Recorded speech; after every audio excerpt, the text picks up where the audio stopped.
5 common issues with Hondas and Toyotas. Number 1, oil burning issues. Now, this is a tale as old as time. A lot of Japanese automakers have this issue with older, higher mileage vehicles. They burn a lot of oil. This is something that has been known to happen with Hondas in particular, as well as Toyotas.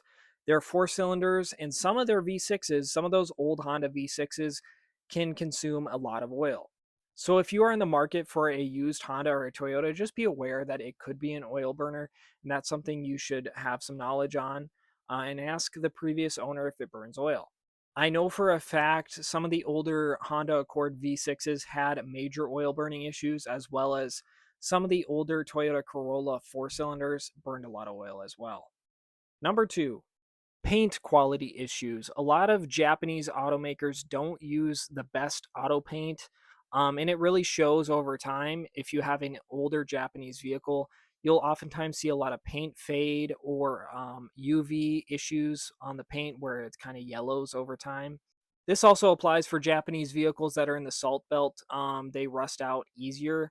I don't know what it is about the metallurgy they use on their metals or if it's the paint quality. I'm pretty sure it's the paint quality because a lot of Japanese vehicles tend to rust out much quicker. Number 3, timing belts. Particularly Honda. I know Toyota has used timing belts in the past as well, but a lot of older Hondas used timing belts on their engines, and that's something you should be aware of when you buy a pre owned one. Timing belts typically only have a lifespan of about 80 to 110,000 miles, depending on the vehicle. So you should be aware of that when you buy a used one and make sure that the timing belt has been changed when it needed to be. So you don't end up on the side of the road with a blown up engine because the timing belt snapped. I know Honda is a big user of timing belts, or they used to be. Subaru uses timing belts as well. I'm not quite so sure on Toyota. Maybe they did at some point as well. So it's really a Japanese car manufacturer thing. So just know that if you're going to buy one. Number 4, most Japanese vehicles are designed to be reliable for a long period of time. So that includes interior bits and parts. And so they tend to use a lot more plastic on their interiors. Over time, especially I think this applies more to Toyota than anyone else, you'll see a lot of fade on the interior parts of your car and sometimes cracking as well.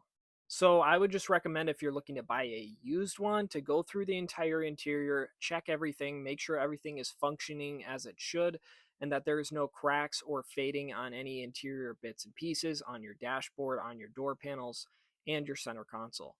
Number 5, make sure if you're buying a pre owned Japanese vehicle, you do your research about transmissions on that car because Japanese manufacturers are still struggling to figure out how to make a good transmission a lot of times. If you take a look at the V6 Honda Accord they made back in like 2006 era, those transmissions blew up because they had too much power going through the engine and into that transmission, and that transmission was only designed for the four cylinder model. Same thing applies with Nissan and their CVT transmissions. I'm not sure. A lot of people will judge me for saying it's a transmission, but it is. And also, Toyota had a major recall on the torque converters back in 2010, 2011 on their Toyota Camrys for a torque converter shutter that affected the transmission as well. So just make sure you do your research on the vehicle you're buying and make sure it did not have any transmission issues.